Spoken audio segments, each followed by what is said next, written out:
honorables députés et chers collègues, au moment où l'honneur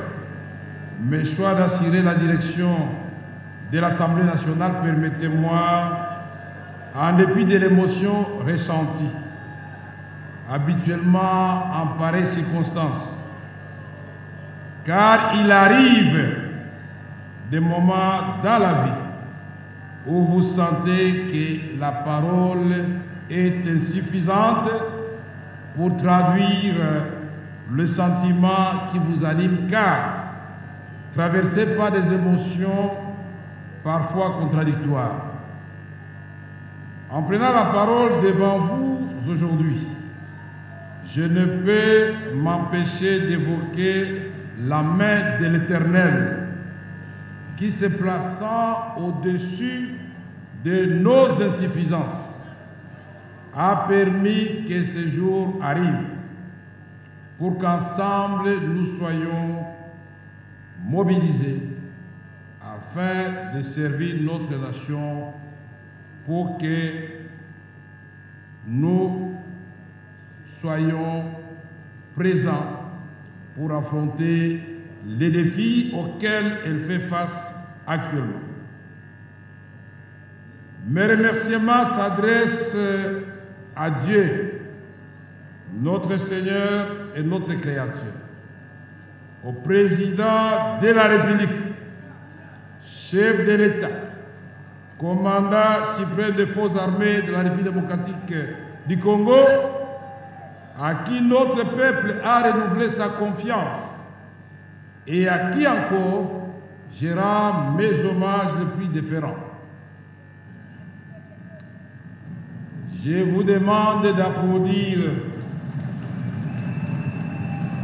et le tout-puissant Dieu créateur et son serviteur Félix Antoine Tshisekedi Tshilombo de façon frénétique.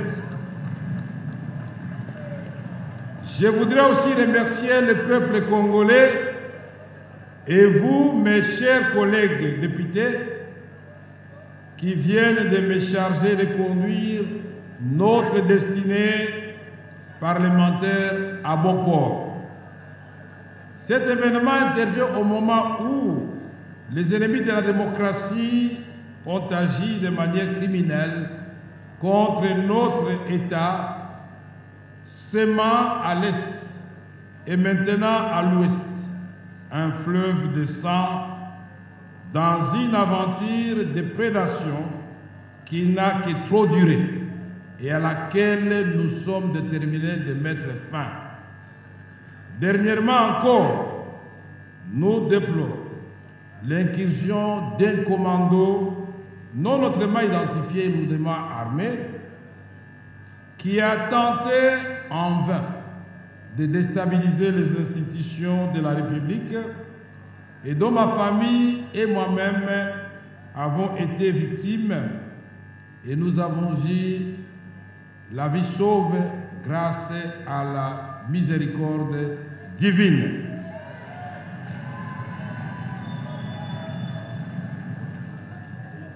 Le psalmiste le dit bien: celui qui demeure sous l'abri du Très-Haut repose à l'ombre du Tout-Puissant.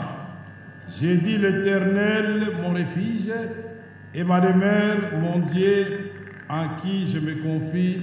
Psaume 91. Et je vous recommande aussi le psaume 23. J'ai conscience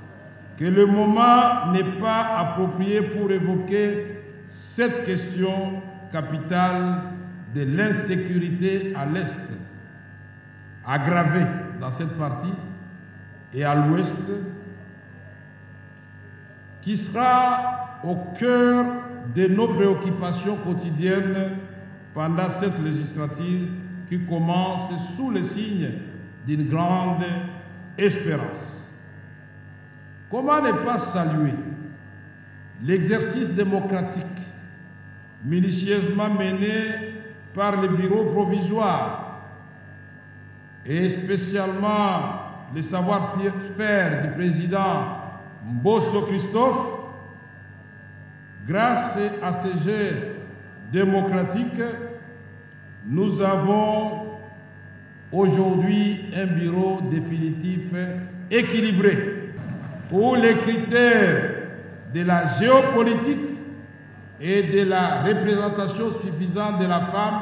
comme l'a souhaité le président de la République.